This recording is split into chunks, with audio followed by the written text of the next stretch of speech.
So this video has been on my list for a while now, and I feel as though I kind of have to watch this one, but it has an aggressive name. The Legendary Drops made this one about Activision, and the title is Activision is a Cancer, a very aggressive title. Now, there's two ways to look at this title. One, it can be what he's actually saying. That's just like the way he's saying it. He wants to clickbait it. Or two, it could very well just be a metaphor saying that they are a cancer that they have spread throughout the gaming community and they are slowly killing it off. And I'm curious which way he's going to go with this one. So without further ado, it's an aggressive title. Let's dive in. Activision is the ultimate betrayer. They are the avatar of greed. They are a cancer in the gaming industry. I don't think that there is a single publisher outside of EA that's more hated than Activision is. Yeah, I'd say Activision's number 2. That's for a good reason, because these guys used to be the most celebrated publisher in the industry. They came out with some of the most beloved games in the history of the hobby, but now they're one of the ones that's the most responsible for the state that it's in today. They are arguably the best example of a company and a selection of studios that continues to release games at a lower and lower quality, ignoring their audiences at every single turn. I don't know if the answer is a lower quality, but it is definitely I don't think it's a lower quality. I don't think that's a fair way to say it. Like if they're specifically looking at Call of Duty, it's not a lower quality. It's just with less. They're trying to do too much and they break too much. Like an update comes out and the thing that comes out is good, but it's broken in so many. So maybe it is less quality. The more I say it, the more I talk myself into that. It's better stuff with worse quality, or more stuff, more quantity, less quality. Maybe that's what I want to say. And paywalling every aspect of their game. Too. Instead of trying to provide quality or value, no. They would much rather invest their time and their resources into finding more ways to manipulate their players, to put them at a disadvantage in hopes that they spend more money. Yes. That is the only thing that they care about. Recently, they just got caught red-handed putting ads into Black Ops 6. And by the way, this isn't the first time that we've seen something like this, nor is it going to be the last time that we're going to be seeing it, because we live in a world where they need to chase never-ending increasing profits. And I think over the next couple of years, we're going to see some major shifts in how these games are monetized. Okay, let me ask you something aside from this. Like let's ask something outside of Activision. Like let's expand this to like GTA, throw Call of Duty in there. And let's throw another weird one like Skyrim.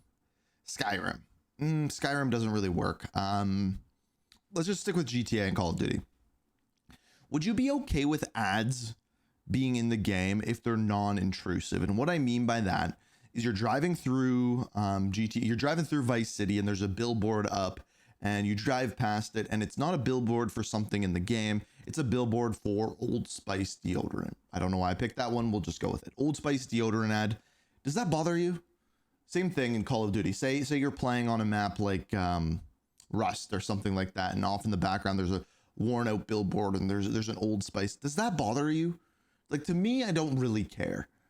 But if you put the same ad and threw it in the menu as I'm trying to build a class, then we have a problem with that. I don't know. That's kind of the way I look at it, but maybe I'm wrong. I don't know. You guys think things are bad right now? You haven't seen anything yet. So today what I want to do is I want to talk about the history of Activision. I want to talk about their plans, what they just got caught doing. And I want to talk about how they've hollowed out their entire company because of their greed. More than that, I want to talk about just how ugly live service is going to get. These guys won't stop. I don't know about you guys, but Activision, for me, at the very least, is probably the most painful betrayal when it comes to the games that I grew up with and what they've turned into today. Spyro the Dragon and Crash Bandicoot were some of my favorite games when I was growing up. Every single weekend, my brother and I had a tradition where we'd scavenge the house for loose change, run down to the convenience store across the block, buy some Dr. Pepper, some Flaming Hot Cheetos, some Reese's, run back to the house and just jam Tony Hawk Pro Skater 3 and Madden all day. Later then came Call of Duty 2, and that changed everything for me. That was one of the first times that I played a game online. It was also the first time that I made friends through a game online, friends that I still play with and talk to today. And then after that, then Modern Warfare dropped. Over 13 million copies sold in 2008 alone. That game didn't just dominate in sales. It became a cultural milestone. a default personality type for an entire generation. And you could argue that this was when live service actually started, with live updates to the game, with DLC, with changes. Like, I believe it was, there's certain things, like I think it was kill cams that the game didn't launch with. That was like unheard of to add in features like that afterwards. There was a couple other ones as well, but I'm pretty sure it was kill cams that it didn't launch with. Of kids, it was the game. After that, we got Guitar Hero, and I don't know if this is a universal thing, but where I grew up, Guitar Hero was like the party game. Yep. It didn't matter if you knew anyone. If that plastic guitar was plugged in, you were a part of that room. People would crowd around and watch, either heckling or awestruck by your skill. It was the social equalizer at the time. I would spend hours in my basement practicing expert mode just because I wanted to be good, because I needed to show off. I mean, these weren't just games, these were landmarks, and all of them were published by Activision. Through the 2000s and into the 2010s, Activision sat at the peak of the gaming industry, and honestly, it felt like it was the peak of gaming itself, too. These were titles that helped drag gaming into the mainstream. Before this era, gaming was still something to be mocked. You were either a kid or a neckbeard, but Call of Duty and Guitar Hero, somehow still both, along with a long list of other great franchises that came out from studios at the time, too, changed perception. They didn't just sell, they normalized gaming. They made it cool. And as much as I hate to admit it, a lot of Activision's early success can be traced back to Bobby Kotick, the man behind every... Man, you don't see images like this anymore. He should get on that Ozempic. Everything I now despise in this industry also helped bring to life the games that I loved. When he took over in the early 90s, Activision was circling the drain. Kotick came in, he cut costs, he shifted their focus onto games and away from just making software, and rebuilt the company from the ground up. He bet on big partnerships, Neversoft with Tony Hawk, Naughty Dog with Crash Bandicoot, Insomniac with Spyro. Then he moved on to Activision. How wild is it to think that Naughty Dog was a branch of Activision? Like, when you actually think about that, how weird is that to think? Acquisitions, locking down studios like Infinity Ward so he could control their IPs outright. The strategy was clear. Build lasting franchises, release consistently, and hype them up like clockwork. Yep. And it worked. Kotick saw that gaming, not film or TV, was the future, and he pushed Activision towards that front. These games were designed to be accessible but deep, something that anybody could pick up but difficult to master, packed with iconic music to make sure that they were culturally relatable at the time, threw in some slick marketing and built-in social experiences. No game has better marketing than Call of Duty. I've said it before, I'll say it. There's not a... Marathon, when they were doing that ARG and starting to build things up that way, was good until the game sucked, and then they stole the whole game. But they were onto something. I'm like, this is pretty good. But like, you've seen other things like the Mad World trailer for Gears of War, a couple Halo trailers, but then Call of Duty just seems to do it every single year, which is insane. These games weren't just fun, they felt cool. But let's not get it twisted, because none of this ever came from the love of the craft. This wasn't about the games themselves. It was always about the margins. Once Activision peaked, their focus shifted from making great games to extracting as much money as they possibly could drops. from them. I wonder if he's going to talk about That's when reoccurring revenue here. took over. Microtransactions, subscription models, games built with layered monetization baked in. That 2008 merger with them and Vivendi Games was all about acquiring Blizzard and its cash machine, World of Warcraft, which is already pulling in over $1 billion a year in subs. After that, they turned to Call of Duty. In 2011, Elite launched alongside Modern Warfare 3 as a paid service with stat tracking and premium DLC access. It wasn't... Which, by the way, is a similar deal with different perks to buying battle passes now. Ooh. Full-blown live service at the time, but it was their first serious test to see just how much more money they could squeeze out. Then came Destiny, releasing in 2014 under Bungie, published by Activision, and it was a live service game from day one. Expansions, seasonal updates, cosmetic stores, time-gated content, and it worked. Destiny didn't just make money, it trained players to expect and accept this model.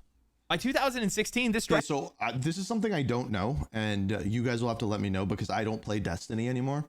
I have heard that the monetization model of Destiny got worse after they left Activision. I don't know if that's true. You'd have to let me know. I would love to hear that down in the comments, but that is what I heard, which is shocking to me. But yeah, I'd love to hear what you guys say about that. Strategy had already paid off. Activision Blizzard's value had tripled by then, with analysts pointing directly to their shift towards live service. World of Warcraft was still printing cash. Destiny was stable. The model was locked in. Then came Modern Warfare in 2019, a soft reboot and the first Call of Duty with a battle pass. Not just a way to earn content, but a behavioral loop designed to build a habit. That next year, Warzone then launched, free-to-play, cross-platform progression, rotating seasons, constantly shifting storefronts. It was the complete live service package, and it worked. Warzone wasn't just a hit, it was the new blueprint. The wild part is how fast all of this happened. Battle passes, cosmetics, seasonal grinds, they all feel like they've always been a part of the formula. Like these things have always been here, but they're still recent. We've only been dealing with a lot of the fallout from this for only, the past 5 years? Activision just kept pushing the line every year, a little further. In 5 years, they completely rewrote the rules. And none of this is improv, by the way. These guys have been planning this for a long time. Back in 2017, they had already filed for a patent, a system or a method for driving microtransactions in multiplayer video games. The core idea? Use matchmaking to manipulate players into spending. Pair lower spending players with higher performing ones covered in premium cosmetics and make them believe that the cosmetics are the difference.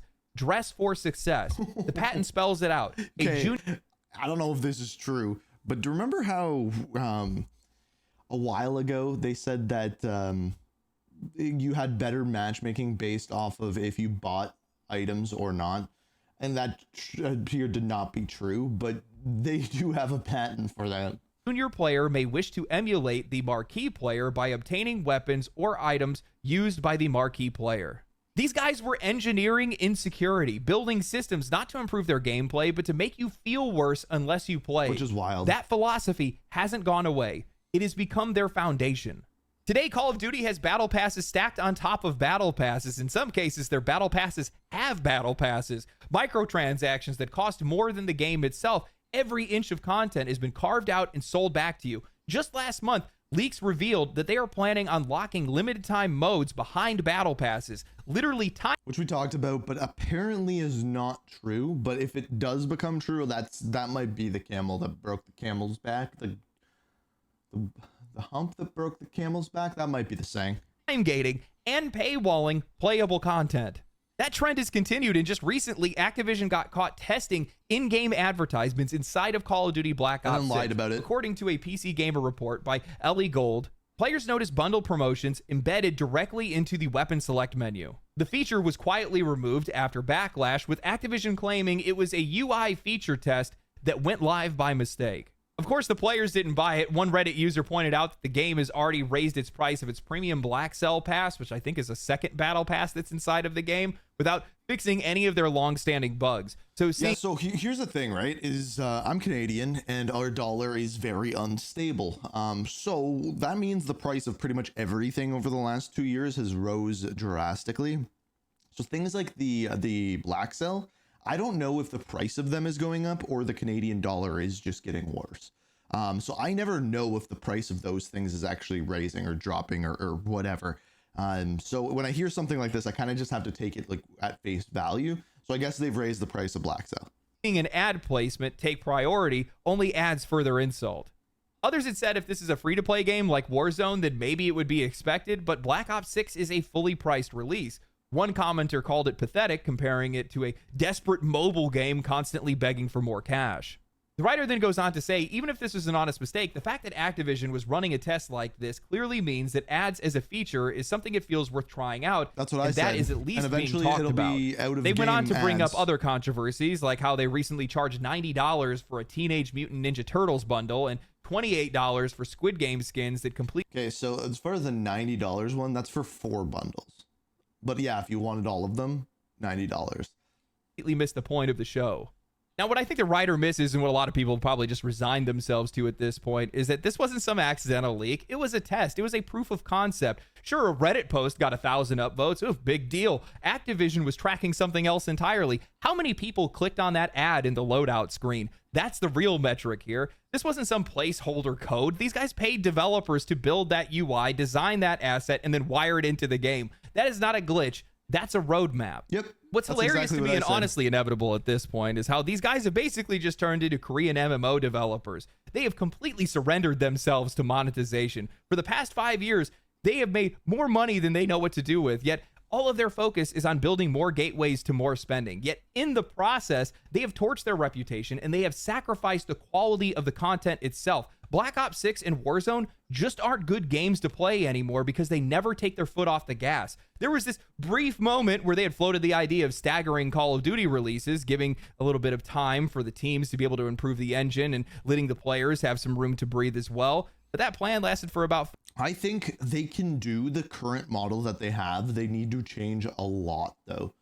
Like just a simple example. I think they can do a yearly Call of Duty release, but they need to start doing things like the things that you buy and the things that you unlock are continue year after year.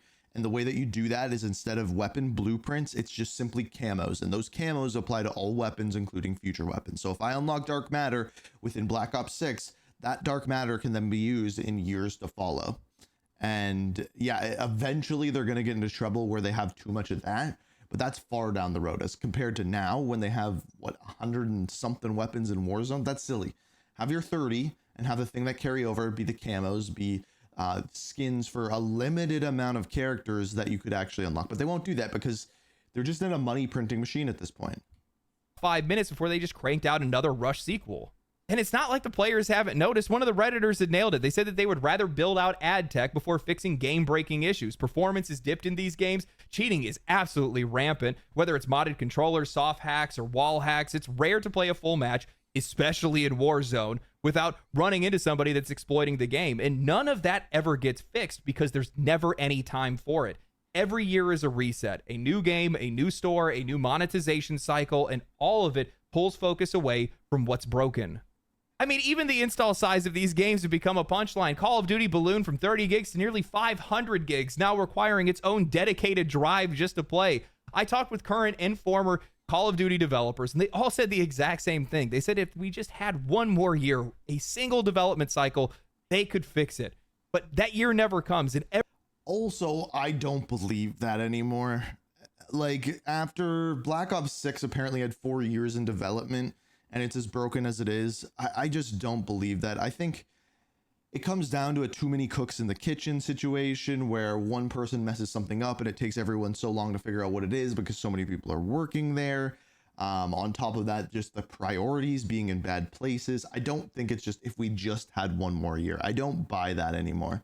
Every single new release buries the engine deeper under patchwork code and tech debt that nobody has the time to clean up. And now that's catching up to these guys. What I've been saying on this channel for the last couple of years now is happening in real time. You cannot ignore quality forever. Since Black Ops 6 launched, the series has hit its lowest player count in history. In March, 87% of the player base was gone.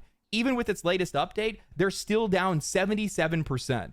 Not even the return of Verdansk could save the game because the same broken foundation is still there. Quality is never an accident. It is always the result of intelligent effort. Eric Fromm, 1947, man for himself, meaning that a lack in quality is a conscious effort to put your focus elsewhere, which is exactly what Activision Blizzard has been doing for years now.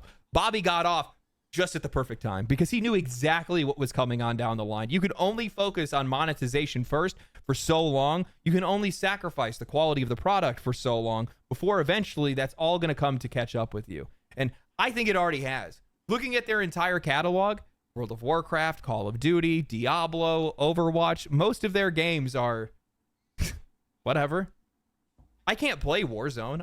Yeah, at this point, the biggest one is Call of Duty. I mean, WoW is still pretty big, but like they're all on the downturn. Tried to go back. I wanted to go back. I love Verdansk. I love playing Warzone with the boys.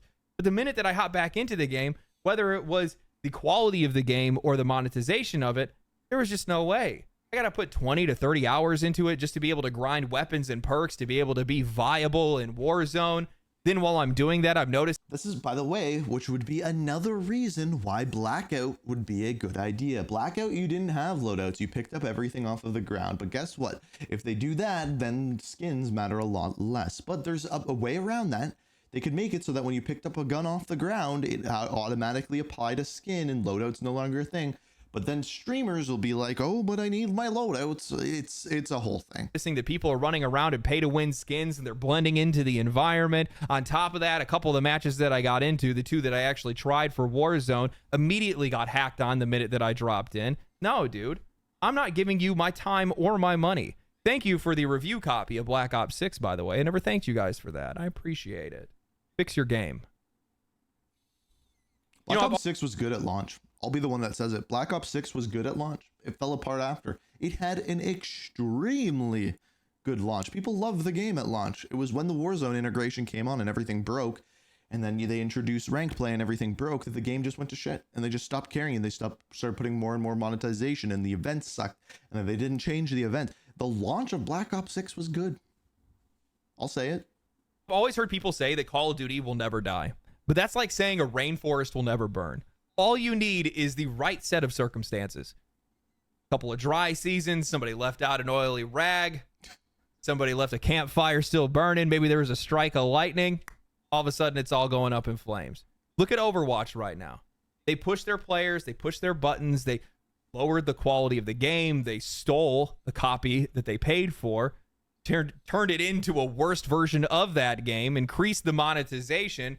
While the Rivals pops up, bam, everybody's gone. Just like that. You have to respect the player. You have to respect the quality of the product. You can try to make as much money as you want, but those things always have to come first.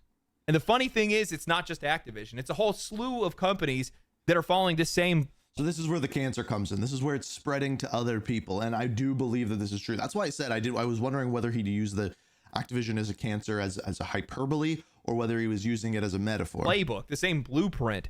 They're all locked into the same kind of mentality. Even with seeing players leaving their games, even with seeing new competition springing up, even with indie games turning people's heads, these guys, their entire mindset is monetization. It's manipulation. It's shareholder interest. It's the only thing that these guys think about. And if the last few years, I want you guys to think about this. If the last few years have been about live service, then tell me, what are the next few years going to be about? It's a good question. Because I'm pretty sure it's going to be even worse. Finding ways to squeeze more money out of fewer players. I try not to just react to what's happening now, and I try to think about where all of this is headed, because the truth is, just about every part of gaming today is monetized, or designed to be at the very least. It all started with the premium editions, and then came in paying to play online for consoles, MMO subscriptions, expansions for full-priced games. Then we got Horse Armor, Farmville came along and made microtransactions mainstream, and then from there it all escalated. Cash shops, battle passes, seasonal content, gacha games. Every single year, more gets locked behind a paywall, more psychological tricks get baked into these games, and the value of the product is gutted in the process. But what I think a lot of people still believe is that this is the end point, that this is as bad as it can get. Sure, publishers are already selling everything that's not nailed down to the ground, and people are still buying these games. So what else could they possibly do? Charge $5 to reload their guns like Riccatello joke? No, I don't think that's the case, because that's the wrong question to ask. Even the greediest executives out there know that there's a point in which players are going to walk away. And that's where the shift is happening. But that's the exact line, and this is what I was saying with Splitgate. Splitgate 2 charged $80 for the bundle, saw that no one was buying it, then said we were listening, lowered it. There is a number. There's a number for everything, and the thing, I don't know whether I said this in a video or on stream. Take a cheeseburger, for example. You go to McDonald's and you buy a cheeseburger. If the cheeseburger is $2, lots of people are going to buy that cheeseburger. Cheeseburger's $3, a little less people will buy that cheeseburger, but probably not enough that they aren't making more profit off of that. You make the cheeseburger $10, now a lot of people are not buying the cheeseburger, and even though one person's buying it and it's equivalent to selling more than three at $3, not enough people are buying it anymore. So there's a breaking point for all of these things. There's a number for that if you study economics, or a name for that, sorry. But I'm not smart enough to know that name. But it's the same thing with microtransactions. Happening with the rise of live service games and battle passes, the gaming community has become far more transient than it's ever been before. People are bouncing between titles instead of just sticking with one, and studios are starting to adapt to that. Most of them don't even try to keep you in the game forever anymore. They just extract as much as they possibly can while you're still there. The goal isn't to make a little money from everyone. It's to squeeze as much as you possibly can out of each individual player. I mean, we've seen this play out for years with pay-to-win Korean MMOs and gacha games. The top-tier content is locked behind absurd paywalls. It doesn't matter how much time you invest into these games. If you're not spending, you are never going to reach some of those endgame modes, or at least not to the level that you would like to. And when players start to drop off, these games don't scale back. They double down. They stretch out the goalposts. They cater harder to those top spenders, and they shrink their audience just to the people who are willing to bankroll. By the way, they did this in Call of Duty before. With supply drops, they did this where but there was pay to win content. There was better weapons in supply drops. The entire system. And now more companies are starting to follow that path. They are tired of players who spend nothing or people that just don't spend enough for them. So they have started to ask themselves the next question. How do we make money off of people who don't pay? In some cases, we've already seen free-to-play or low-spending players use as fodder for whales. It's something that has been talked about openly at industry conferences. People have seen the videos of that kind of stuff by now, and it's also been talked about behind closed doors, where low spenders are intentionally kept in the ecosystem to enhance the experience for the big spenders. The goal is to create a power fantasy. Maybe you're going to get matched against low spenders in a pay-to-win game and absolutely steamroll them. Maybe you're decked out in some exclusive cosmetics paired against under-geared players to look more skilled. It's the same logic that's baked into that Activision patent that they filed years ago. Weaponized comparison dressed up as matchmaking. It's the same thing as where you match your, like, so where we were saying where you price your bundles. If you price them at the right point, you'll get the most amount of people spending at the most amount of money. Same thing goes with your matchmaking. If you match the right amount of people with the right skill level, they'll spend the longest time in game possible, but therefore making the most amount of money. Same thing. It's the same thing.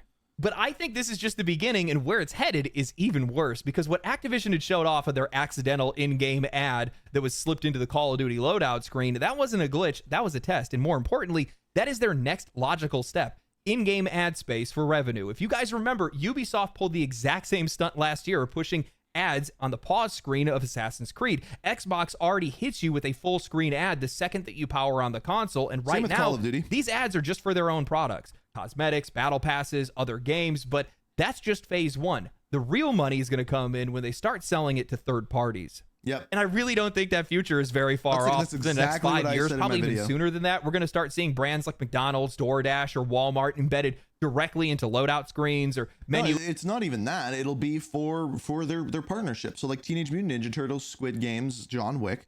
There'll be an ad that pops up when you open up your game, buy your tickets for Ballerina now, click X, and then it'll open up a web page. And yeah. Interfaces, especially in free-to-play titles. According to eMarketer's report from January, global digital ad spending is expected to surpass $1 trillion this year, with 75% of it going to digital platforms. That is an ocean of cash. Also, no idea the game what industry Alphabet is going to want in.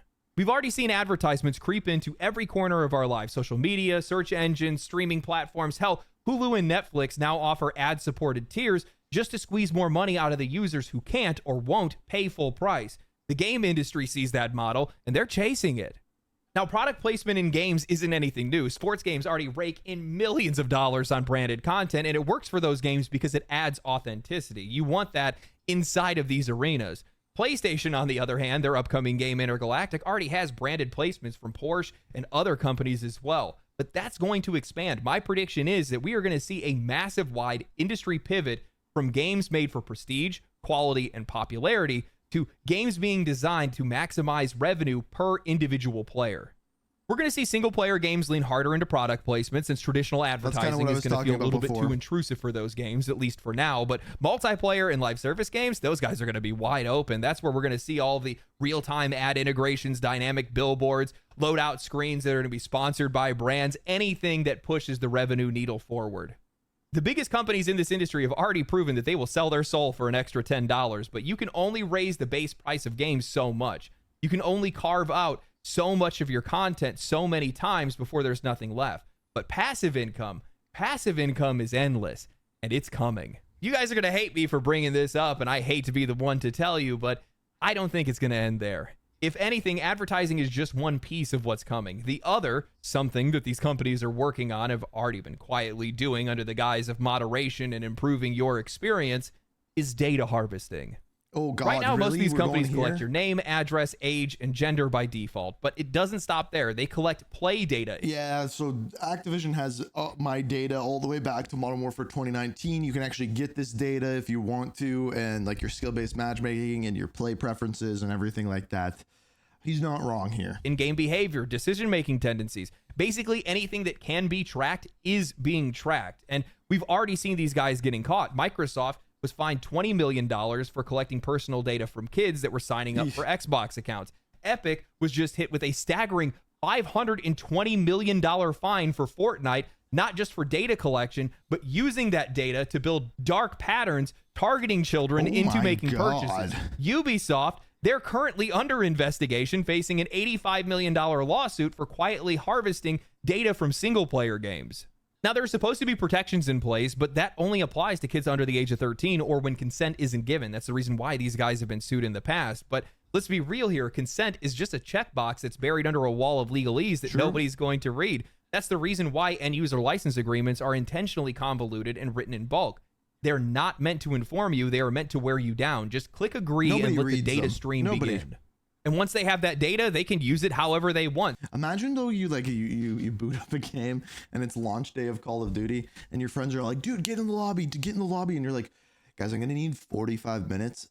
I have to read the like end user license agreement because I just want to make sure I know it. So just give me like 45 minutes to an hour and then I'll be on. Okay, like I'm gonna go on mute. I'm gonna read this. Sometimes it's just to personalize your experience, but that can mean anything. Skill-based matchmaking, behavioral targeting, feeding you the right offer at the right moment, silently running A/B tests on you in the background, creating blind focus groups without even telling you, or selling your data to third parties so they can fine-tune their ads to be even more effective.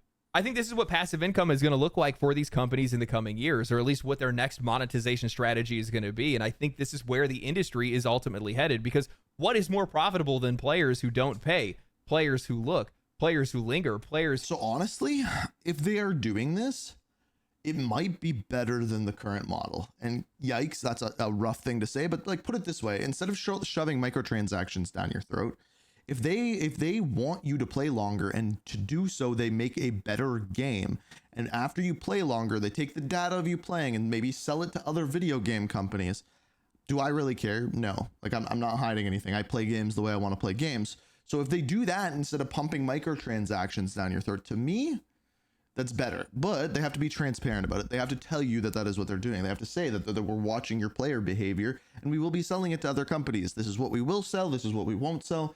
All of your personal information is stuck with us. Everything else, everything that you do, the way that you perform, we can sell to other companies. And if they were forthcoming with that and they said that, and then the game experience got better because of it, am I wrong to say that's a good thing? To keep their eyes on screen, and the more data they get, the more they can sell to them, either directly or through targeted engagement. Whether it's Ubisoft scraping play patterns or Call of Duty sliding in ads in their load screen, this is just the beginning. We're only in phase 1 right now. What comes next is just being tested, and most people won't even see it coming.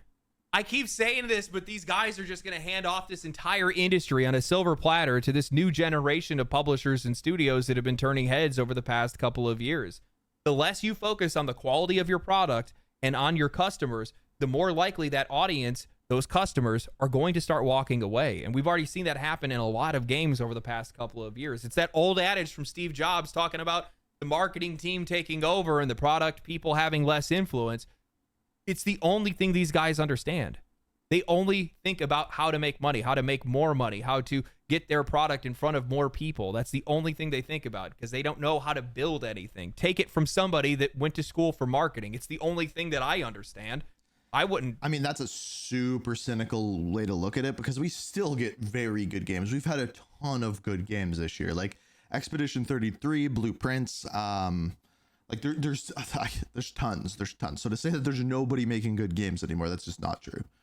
Know anything about how to make a video game. I only know how to sell one more than anything else. Well, I think this is all inevitable. I don't think that it's going to be successful for these guys, because one of the things that they ignore is that all this monetization, baking ads into their games in the future, or the data harvesting, that only works in very specific ecosystems. Gaming is much more controlled by its audience. We are much more vocal and influential because gaming is an active hobby, not a passive one. When you watch something on Netflix, you're consuming. When you're searching for something on Google, you're retrieving.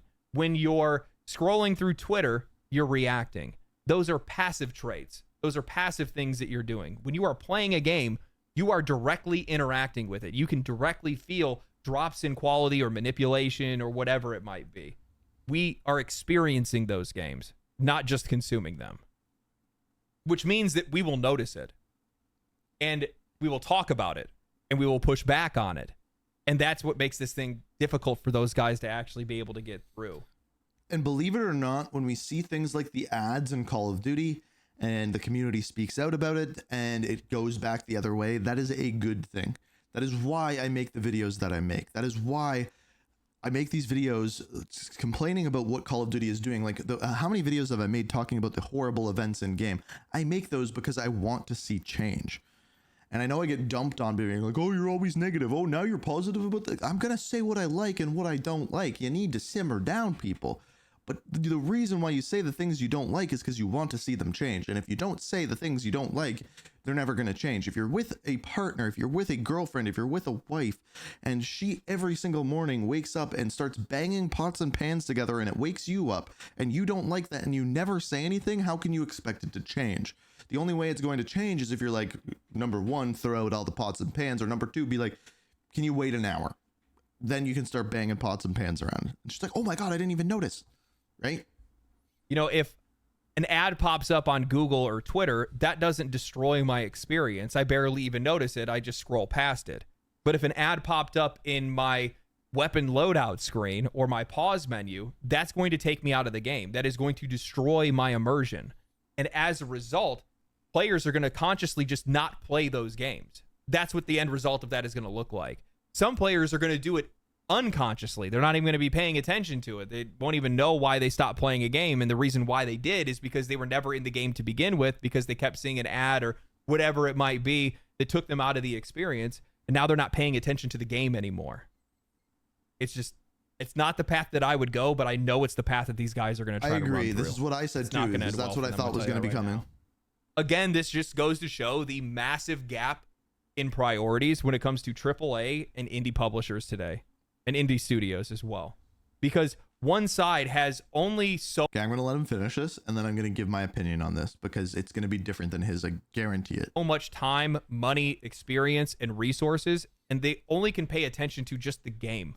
How does it play? Does it look cool? Are people going to be interested in this? That's the only thing that these guys can think about. They can't take all the time in the world to come up with all these monetization strategies. That's why if you guys have ever noticed an indie game that has tried to do the same monetization strategies as some of these AAA companies, they get pounded into the dirt. They don't stand a chance because they can't do it nearly as well, and players aren't expecting it either, which is a part of it as well.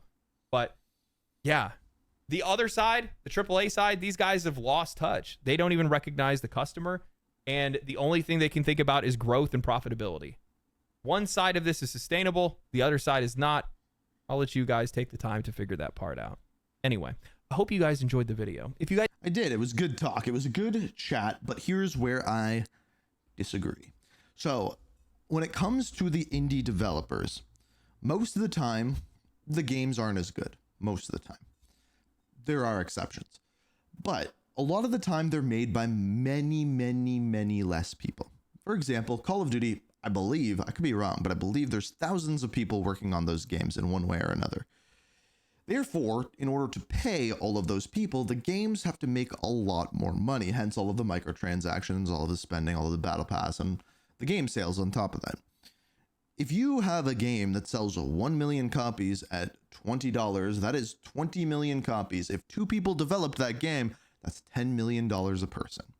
The more people you add to that, the game only gets a certain percent better.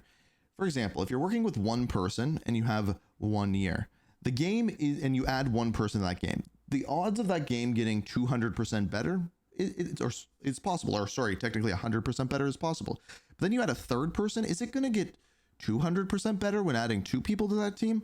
Probably not. So it's a game of diminishing returns. And when you have thousands of people working on a game, to pay all of them, even if the game makes millions and millions, you have to divide that by 1,000 in order to pay them. And then the studio execs want $100 billion a year as well. So that takes money out of that budget as well.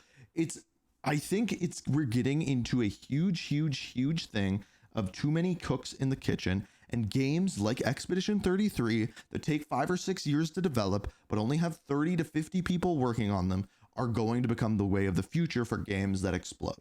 because I think that that law of diminishing returns now no longer applies. And I hope whoever was in charge of that studio makes sure every single person on that team gets an absolute bag for working on that small team and grinding out that game. I hope. I don't know, and I would love to talk to them, but I hope that's the case. But yeah, I don't know where I was going with that. I have 0 point to what I just said, but I hope I made one.